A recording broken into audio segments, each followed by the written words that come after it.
Please be seated. Thank you all. Good morning.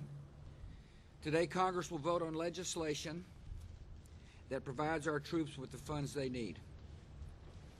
It makes clear that our Iraqi partners must demonstrate progress on security and reconciliation. My administration and members of Congress from both parties have had many meetings to work out our differences on this legislation. As a result, we removed the arbitrary timetables for withdrawal and the restrictions on our military commanders that some in Congress had supported. We were also successful in removing billions in unrelated domestic spending that many of the Democrats were insisting on. I wanted to remove even more. But still, by voting for this bill, members of both parties can show our troops and the Iraqis and the enemy that our country will support our service men and women in harm's way. As it provides vital funds for our troops, this bill also reflects a consensus that the Iraqi government needs to show real progress in return for America's continued support and sacrifice. The Iraq Study Group recommended that we hold the Iraqi government to the series of benchmarks for improved security, political reconciliation, and governance that the Iraqis had set for themselves. I agree. So does the Congress, and the bill reflects that recommendation. These benchmarks provide both the Iraqi government and the American people with a clear roadmap on the way forward. Meeting these benchmarks will be difficult. It's going to be hard work for this young government. After all, the Iraqis are recovering from decades of brutal dictatorship. Their democratic government is just over a year old. And as they're making tough decisions about their future, they're under relentless attack from extremists and radicals who are trying to bring down the young democracy. Our new strategy is designed to help Iraq's leaders provide security for their people and get control of their capital so they can move forward with reconciliation and reconstruction. Our new strategy is designed to take advantage of new opportunities to partner with local tribes, to go after al-Qaeda in places like Anbar, which has been the home base of al-Qaeda in Iraq. This summer is going to be a critical time for the new strategy. The last of 5 reinforcement brigades we are sending to Iraq is scheduled to arrive in Baghdad by mid-June. As these reinforcements carry out their missions, the enemies of a free Iraq, including al-Qaeda and illegal militias, will continue to bomb and murder in an attempt to stop us. We're going to expect heavy fighting in the weeks and months. We can expect more American and Iraqi casualties. We must provide our troops with the funds and resources they need to prevail. Another important issue before Congress is immigration reform. I want to thank the bipartisan group of senators who produced a bill that will help us secure our borders and reform our immigration system. For decades, the government failed to stop illegal immigration. My administration has stepped up efforts to improve border security, doubling the number of Border Patrol agents. We have effectively ended the policy of catch and release, which allowed some illegal immigrants to be released back into society after they were captured. Last year alone, we apprehended more than 1 million people trying to enter this country illegally. This is progress, but it's not enough. Many Americans are rightly skeptical about immigration reform. I strongly believe the bipartisan Senate bill addresses the reasons for past failures, while recognizing the legitimate needs of our economy and upholding the ideals of our immigrant tradition. This bill does not grant amnesty. Amnesty is forgiveness without a penalty. Instead, this bill requires workers here illegally to acknowledge that they broke the law, pay a fine, pass background checks, remain employed, and maintain a clean record. This bill provides the best chance to reform our immigration system and help us make certain we know who's in our country and where they are. Our immigration problems cannot be solved piecemeal. They must be all addressed together, and they must be addressed in logical order. So this legislation requires that border security and worker verification targets are met before other provisions of the bill are triggered. For example, the temporary worker program can begin only after these security measures are fully implemented. Immigration reform is a complex issue. It's a difficult piece of legislation. And those who are looking to find fault with this bill will always be able to find something.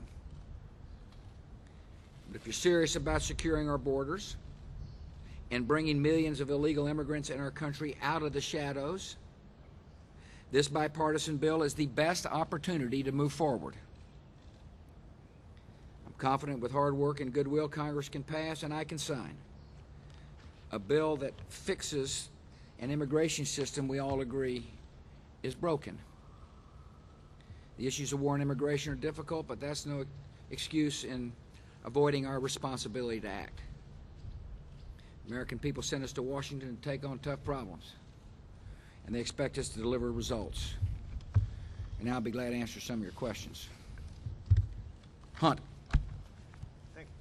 Thank you, Mr. President. The IAEA says that Iran has significantly accelerated its uranium enrichment program, and today President Ahmadinejad said that he would go ahead. He vowed to go ahead. There also is the detention of 3 Iranian Americans. Where is this all headed, and do you think it's time for tough UN sanctions with real teeth, and are you confident that Russia and China would go ahead? As you know, we have been discussing this issue a lot at these press avails. Iran is constantly on the agenda at a press avail like this or a press conference like this, and the reason why is because they continue to be defiant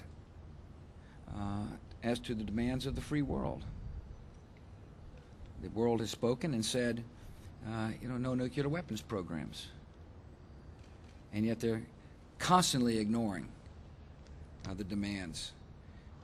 My view is that that we need to strengthen our sanction regime. I just spoke to Condoleezza Rice, and we will work with our European partners to develop further sanctions. And of course, I will discuss this issue with Vladimir Putin as well as President Hu Jintao.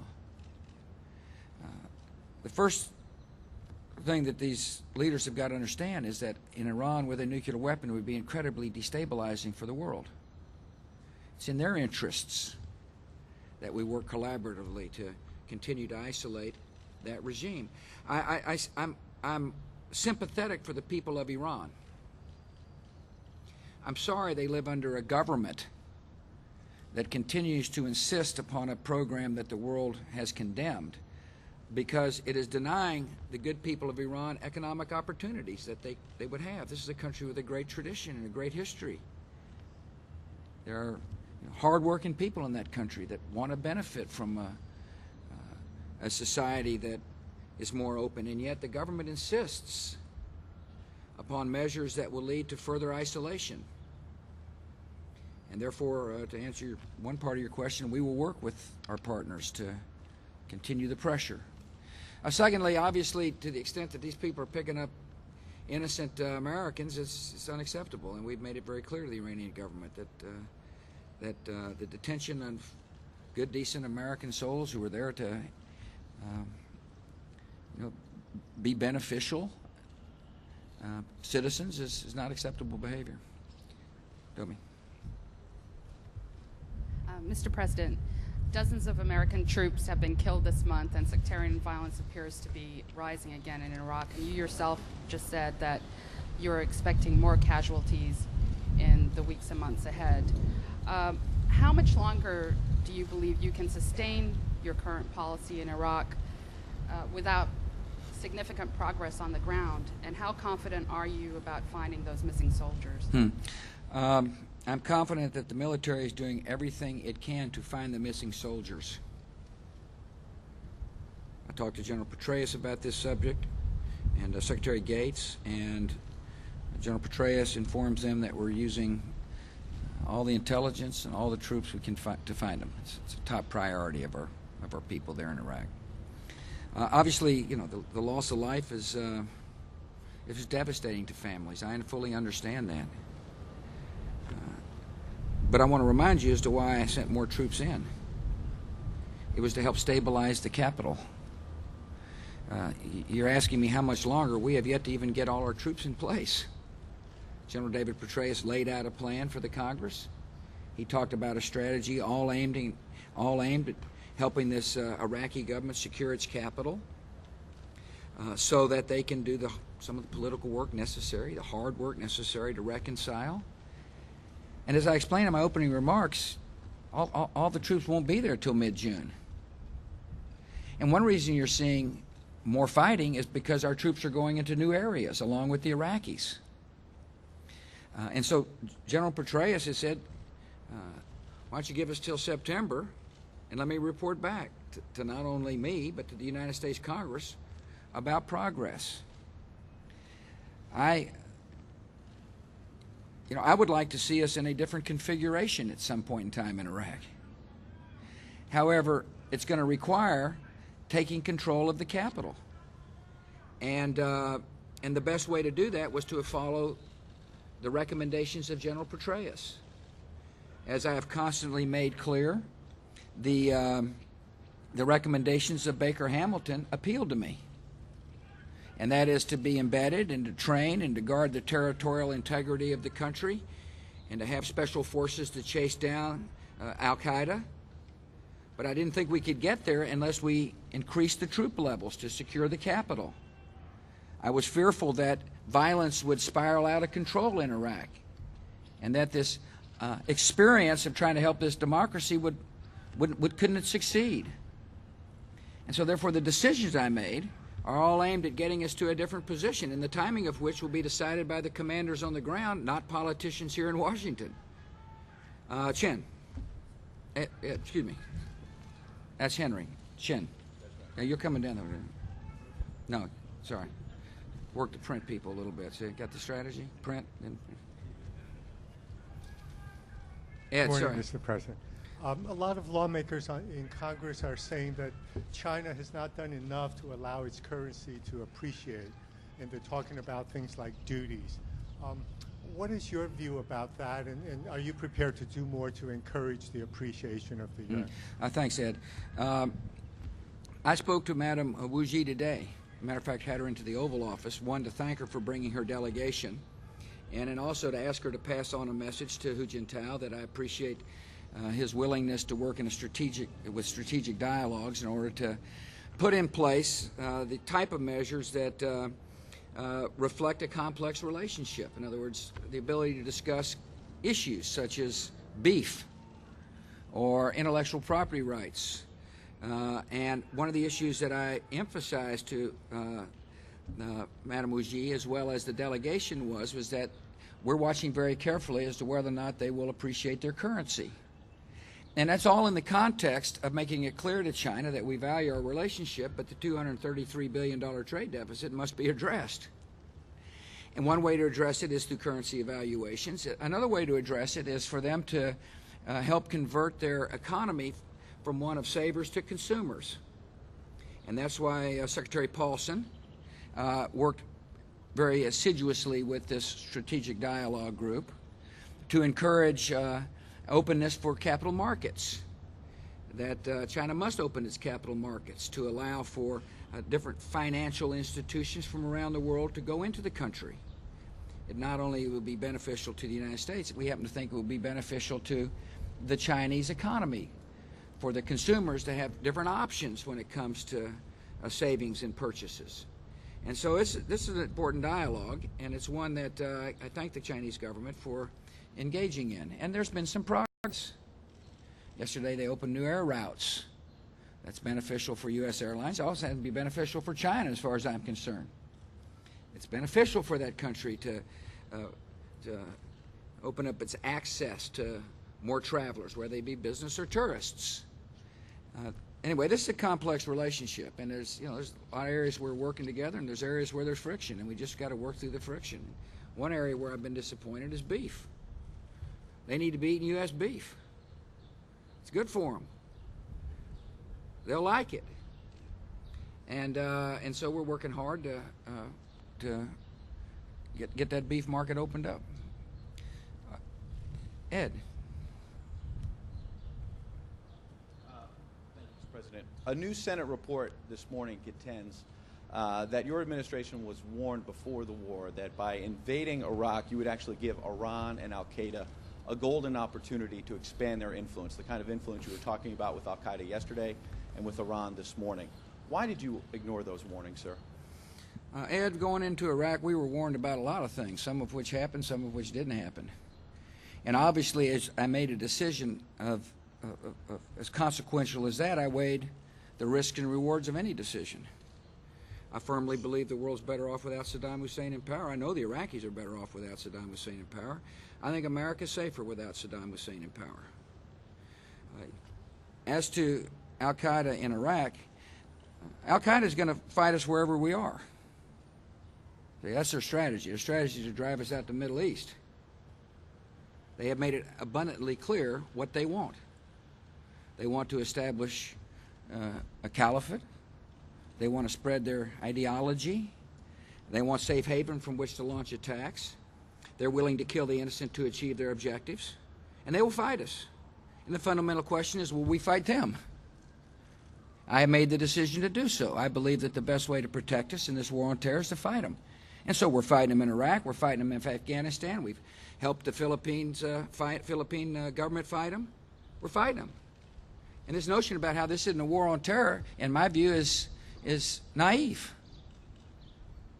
It doesn't reflect the true nature of the world in which we live. You know, the lessons of September the 11th are these. We've got to stay on the offense. We've got to bring these people to justice before they hurt again. And at the same time, defeat their ideology with ideology based upon liberty. And that's what you're seeing, and they're resisting it. I think it ought to be illustrative to the American people that al-Qaeda is trying to stop new democracies from evolving. What should that tell you? That ought to tell you that we're dealing with people that have an ideology that's opposite of liberty and will take whatever measures are necessary to prevent this young democracy from succeeding. The danger in this particular theater in the war on terror is that if we were to fail, they'd come and get us. And, you know, I look at these reports right here in the Oval Office. For people to say that we're not under threat, they just simply do not know the world. We are under threat. And it's in our interest to pursue this enemy. Martha. Thank you, Mr. President. You say you want nothing short of victory, that leaving Iraq would be catastrophic. You once again mentioned al-Qaeda. Does that mean that you are willing to leave American troops there no matter what the Iraqi government does? I know this is a question we've asked before, but you can begin it with a yes or no. We are there at the invitation of the Iraqi government. This is a sovereign nation. 12 million people went to the polls to approve a constitution. It's their government's choice. If they were to say leave, we would leave. I would hope that they would recognize that the results would be catastrophic. But this is a sovereign nation, Martha. We are there at their request. And you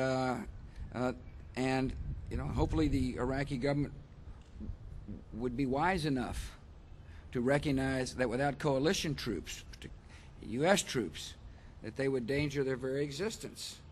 And that's why we work very closely with them to make sure that the realities are such that they wouldn't make that request. But if they were to make the request, we wouldn't be there. David. Mr. President, after the mistakes that have been made in this war, when you do as you did yesterday, where you raise 2-year-old intelligence talking about the threat posed by al-Qaeda, it's met with increasing skepticism. Majority in the public, growing number of Republicans appear not to trust you any longer to be able to carry out this policy successfully. Can you explain why you believe you're still a credible messenger on the war? I'm credible because I read the intelligence, David, and make it abundantly clear in plain terms that if we let up, we'll be attacked. And I firmly believe that.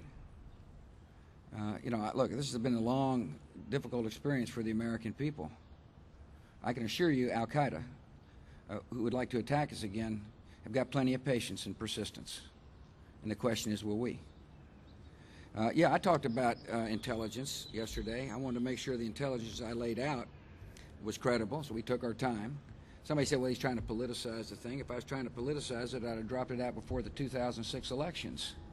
I believe I have an obligation to tell the truth to the American people as to the nature of the enemy. And it's unpleasant for some. I fully recognize that after 9/11 and the calm here at home, relatively speaking, caused some to say, well, maybe we're not at war. I know that's a comfortable position to be in, but that's not the truth.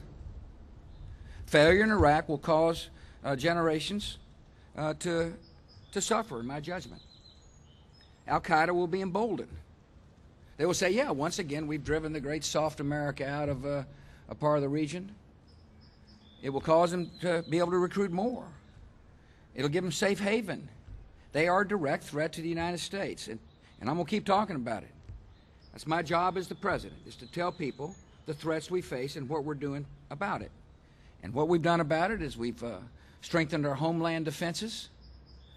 We've got new techniques that we use that enable us to better determine their motives and their plans and plots. We're working with nations around the world to deal with these radicals and extremists, but they're dangerous, and I can't put it any more plainly. They're dangerous, and but I can't put it any more plainly to the American people and to them. We will stay on the offense. It's better to fight them there than here. And this concept about, well, maybe, let us kind of just leave them alone and maybe they'll be all right, is naive. These people attacked us before we were in Iraq. They viciously attacked us before we were in Iraq. And they've been attacking ever since. They are a threat to your children, David. And whoever's in that Oval Office better understand it and take measures necessary to protect the American people. Axelrod. Thank you, Mr. President. I'd like to ask you about the Petraeus report, which, as you say, will be in September, and a report on progress. Doesn't setting up the September date give the enemy exactly what you've said you don't want them to have, which is a date to focus on? And doesn't it guarantee a bloody August? And while I have you, sir, the phrase you just used, a different configuration in Iraq that you'd like to see, is that a plan B? Let's see. Actually, I would call that a plan recommended by Baker Hamilton, so it would be a plan BH.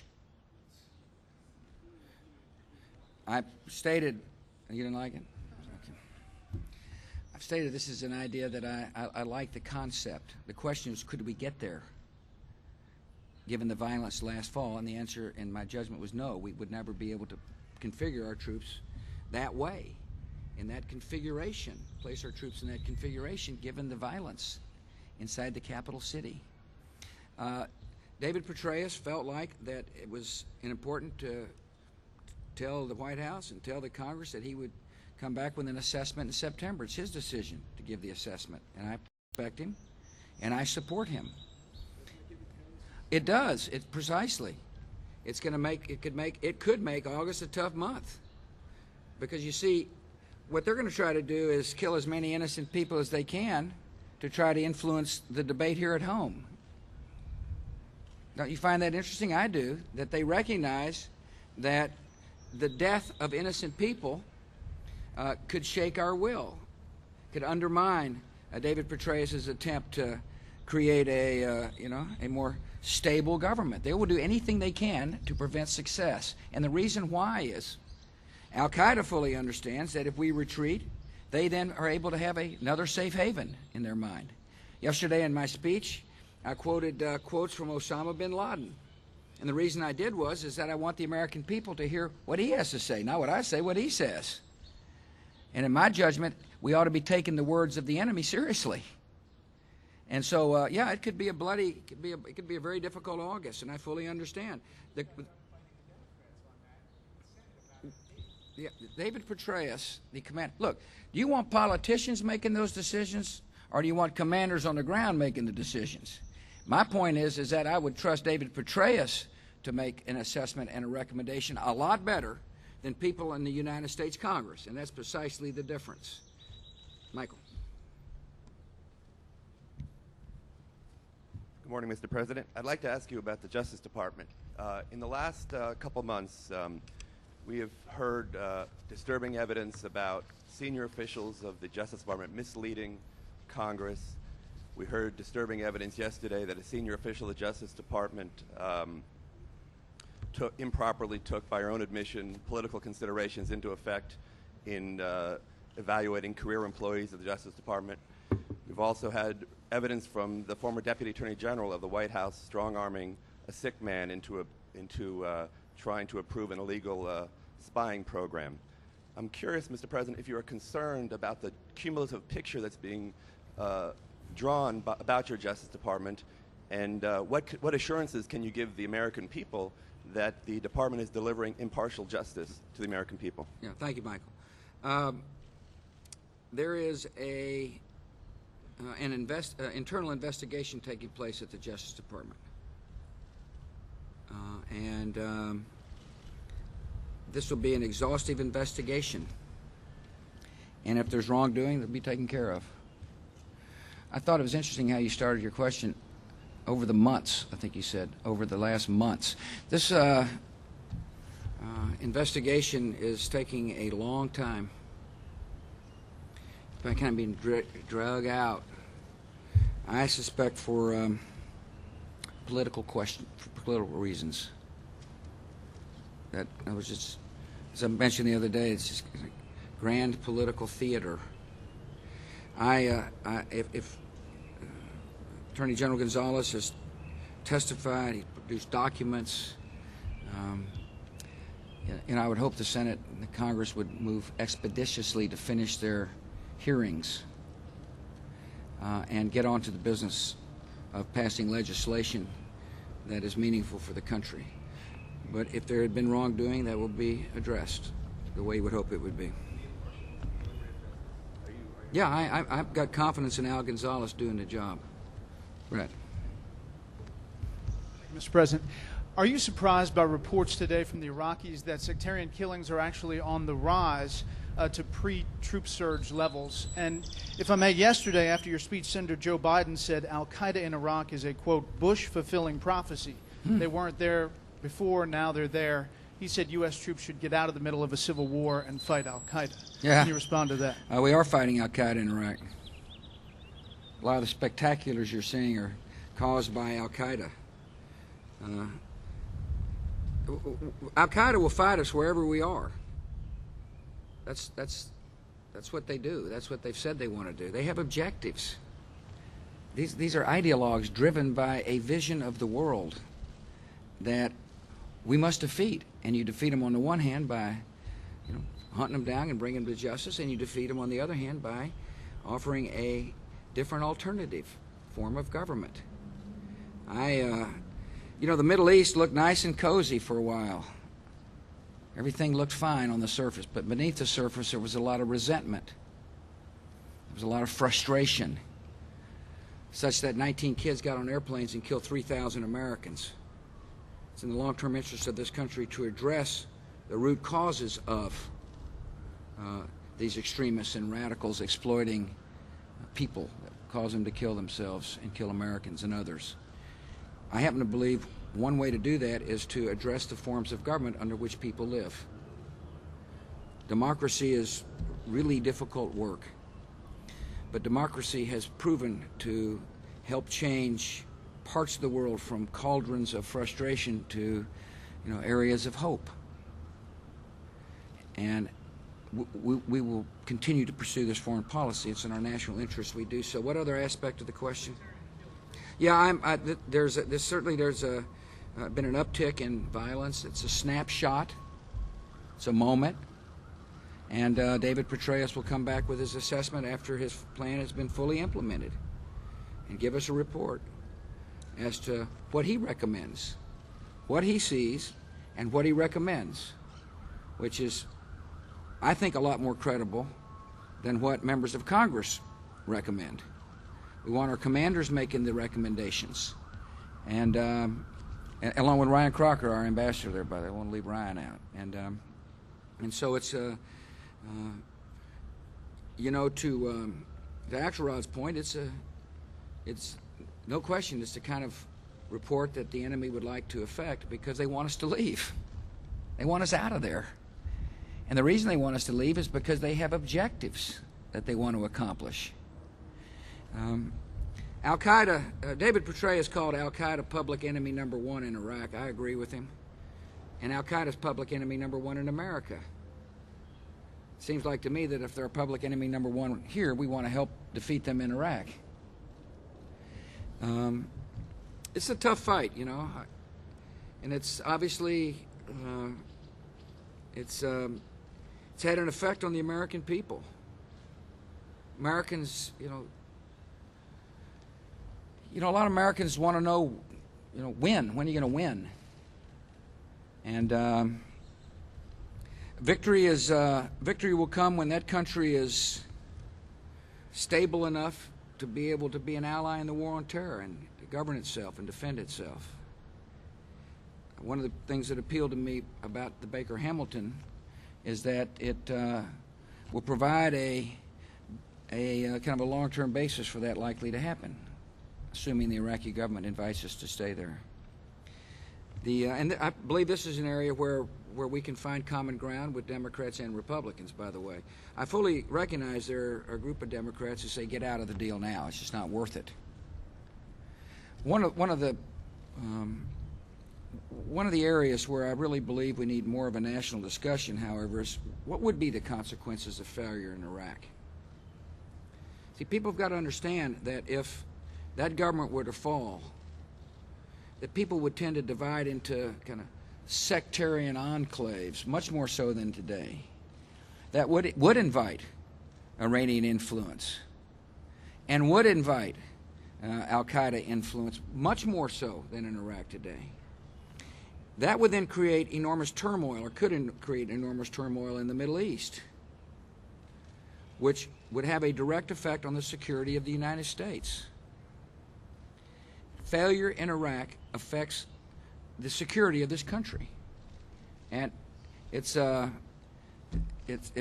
hard for some Americans to see that. I fully understand it. I see it clearly.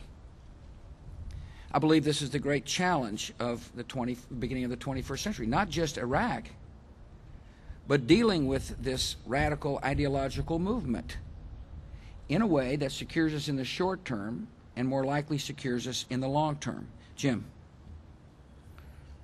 you didn't nod off there, did you? Huh? A little hot out here in the Rose Garden for you? Ooh. Yeah, well, thank you, Mr. President. Go ahead and take the tie off. It's halfway down anyway. Mr. President, yesterday you discussed Osama bin Laden's plans to turn Iraq into a terrorist sanctuary. What do you think your own reaction would have been 5 years ago had you been told that towards the end of your term he would still be at large with that kind of capability from Iraq, no less? Mm-hmm. And why, can you tell the American people, is he still on the run? Why is he so hard to catch? I would say that 5 years ago, like I said, we're going to pursue him, and we are pursuing him. And he's hiding. He is in a remote region of the world. If I knew precisely where he is, we would take the appropriate action to bring him to justice.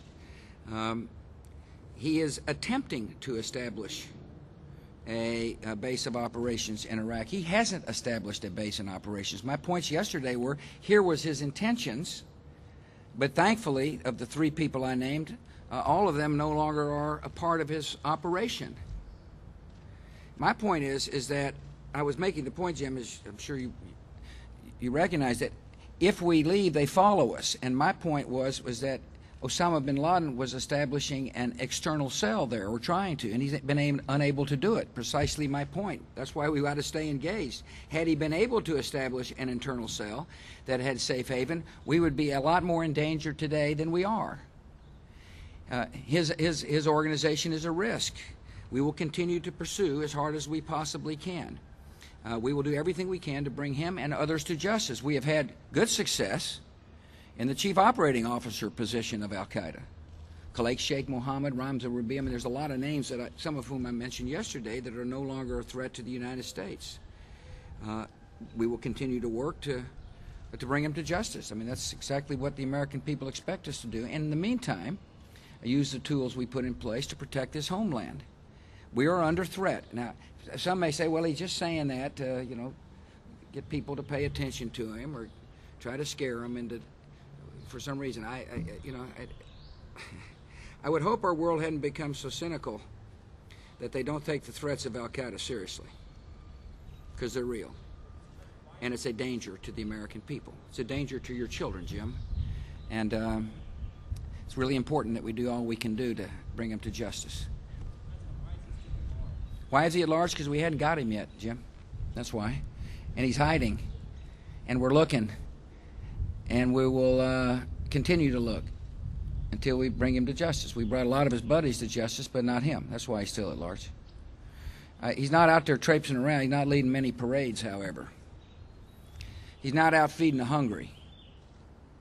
He's isolated, trying to kill people to achieve his objective. Those are his words. His objectives are his words, not mine. He has made it clear. He and Zawahiri, the number 2, have made it clear what they want. And in a war against extremists and radicals like these, we ought to be listening carefully to what they say. We ought to take their words seriously. There have been moments in history where others haven't taken the words of people seriously, and they suffered. So I'm taking them seriously. Yeah. Jim. Mr. President, moments ago you said that Al-Qaeda attacked us before we were in Iraq. Since then, Iraq has become much less stable. Al-Qaeda has used it as a recruiting tool, apparently with some success. So what would you say to those who would argue that what we've done in Iraq has simply enhanced Al-Qaeda and made the situation worse? Oh, so in other words, the option would have been just let Saddam Hussein stay there. The question is, should we not have let Saddam Hussein in power? And the answer is absolutely not. Saddam Hussein was an enemy of the United States. He'd attacked his neighbors. He was paying Palestinian suicide bombers. He would have been, if he would have defied. And by the way, cheating on the UN oil for sanctions program, oil for food program. No, I don't buy it. I don't buy that this world would be a better place with Saddam Hussein in power, and particularly if, and I'm sure the Iraqis would agree with that. See, that's the kind of attitude. He says, okay, let's let him live under a tyrant, and I just don't agree. I obviously thought he had weapons. He didn't have weapons. The world thought he had weapons. It was a surprise to me that he didn't have the weapons of mass destruction that everybody thought he had, but he had the capacity at some point in time to make weapons. It would have been a really dangerous world if you had the Iranians trying to develop a nuclear weapon and Saddam Hussein competing for a nuclear weapon. You can imagine what the mentality of the Middle East would have been like. And so the heart of your question is, shouldn't you have left Saddam Hussein in power? And the answer is no. And now that that's really the crux of it. And let me finish, please. I'm on a roll here. And so now that we have, does it make sense to help this young democracy survive? And the answer is yes, for a variety of reasons. One, we want to make sure that this enemy that did attack us doesn't establish a safe haven from which to attack again. Two, the ultimate success in a war against ideologues is to offer a different ideology, one based upon liberty, by the way, embraced by 12 million people when given the chance. Thirdly, our credibility is at stake in the Middle East. There's a lot of Middle Eastern nations wondering whether the United States of America is willing to push back against radicals and extremists, no matter what their religious basis may be. And so the stakes are high in Iraq. I believe they're absolutely necessary for the security of this country. The consequences of failure are immense. Yeah. So there was no choice between the course we took and leaving Saddam Hussein in power. Nothing else that might have worked. Well, we tried other things. As you might remember back then, we tried the diplomatic route. 1441 was a unanimous vote in the Security Council that disclosed, disarm, or face serious consequences. So the choice was his to make. And he made a choice that has, subsequently caused him to lose his life under a system that he wouldn't have given his own citizens. And we tried diplomacy. As a matter of fact, not only did I try diplomacy, other presidents tried diplomacy. Let's see here, John. Thanks, Mr. President. You've said many times that you plan to sprint to the finish of your presidency. At this point in the home stretch, what can you say you're still expecting to accomplish, and how concerned are you that the immigration bill in particular is going to get caught up in electoral politics? Yeah, thanks. Well, we need to pass additional energy legislation, need to renew No Child Left Behind, get these trade bills out of Congress, the trade bills on Panama and Peru and Colombia, hopefully work toward a free trade, further the work we've done on the Korean Free Trade Agreement. Hopefully I'll be able to bring back successful negotiations on Doha for a congressional vote, which will require a TPA extension and/or TPA extension. There's no and/or to it. Making sure that this progress on balancing the budget continues.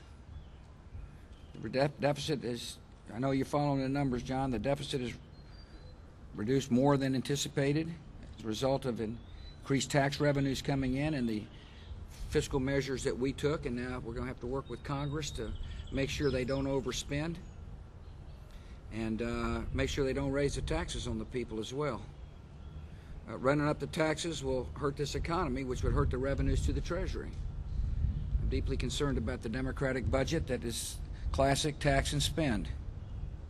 I'm looking forward to seeing how they intend to keep their promise of balancing this budget in 5 years. A big issue, and of course, fighting this war on terror is a huge issue. I obviously would like to find common ground on how to proceed in Iraq with Democrats and Republicans. I recognize there are a handful there, or some who just say, get out. You know, it's just not worth it. Let's just leave. I strongly disagree with that attitude.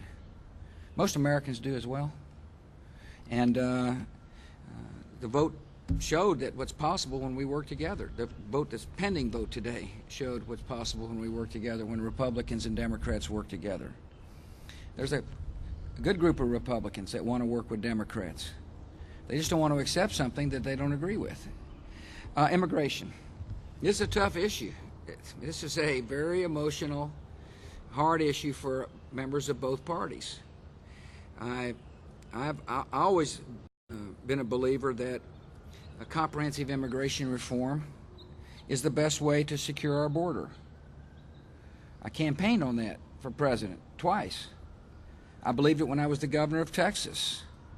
I understand this issue very well. I also understand the frustrations of many citizens in that they believe the government hasn't done its job of stopping illegal migrants from coming into the country. And that's why over the past couple of years there's been a significant effort to secure the border.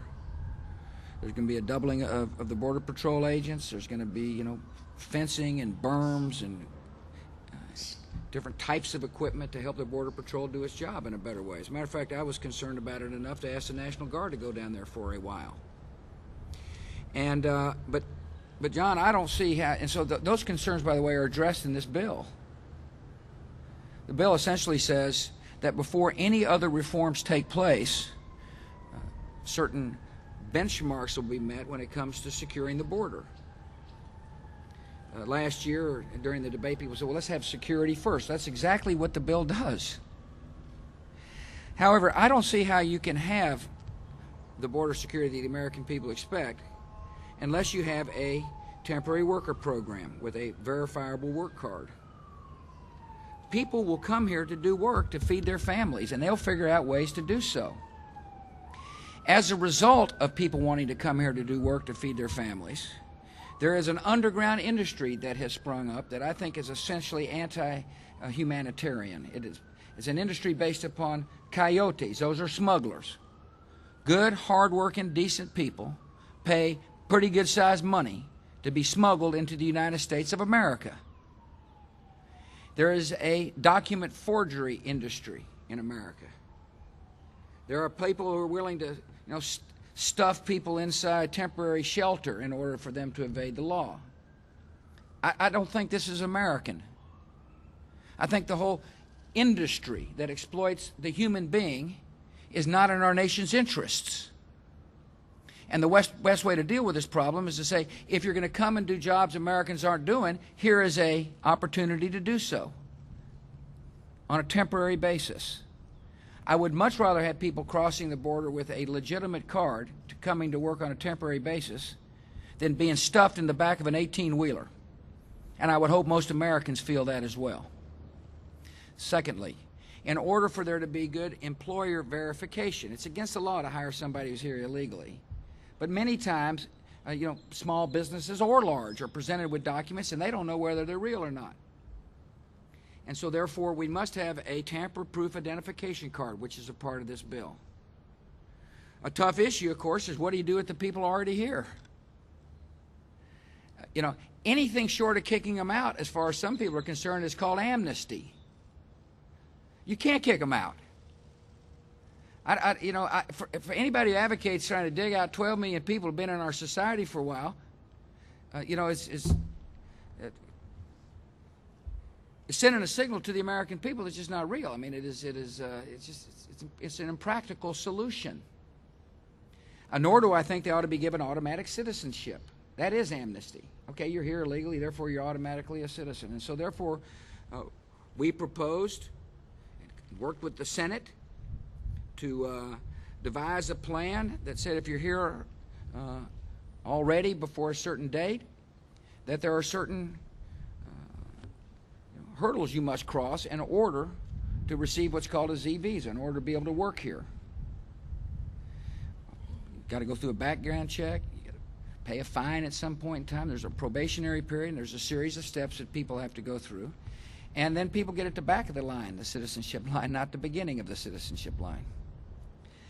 If you're for the bill, I thank you. If you're against it, you can find every reason in the world to be against a comprehensive bill. It's easy to find something to be against in this bill. All it takes is to take one little aspect of it and ignore the comprehensive nature and how good it is. I knew this was going to be an explosive issue. It's easy to hold up, somebody who's here and working hard as a political target. I would like to get this bill done for a lot of reasons. I'd like to get it done because it's the right thing to do. I'd like to get it done because I happen to believe the approach that is now being discussed in the Senate is an approach that will actually solve the problem. I'd like to get it out of politics. I don't think it's good to be, holding people up. We've been through immigration debates in this country, and they can bring out the worst sometimes in people. We're a land of immigrants. I was touched yesterday when the kid from the Coast Guard Academy, ensign, talked about his migrant grandfather from Mexico. And here's this guy, this man, standing up in front of the President of the United States in his class, talking about serving America. He wasn't, his grandfather wasn't born here. I don't know what job he did. I suspect it was probably manual labor. I don't know. I didn't ask him. But I do know he spoke with pride. I do know he represents the best about what immigration can mean for America. Welcoming people here who want to work and realize the American dream renews our spirit and soul. It's been the case throughout generations. And we have an opportunity to put a good law in place now, right now. And it's going to be hard work. And sure, politics will get involved.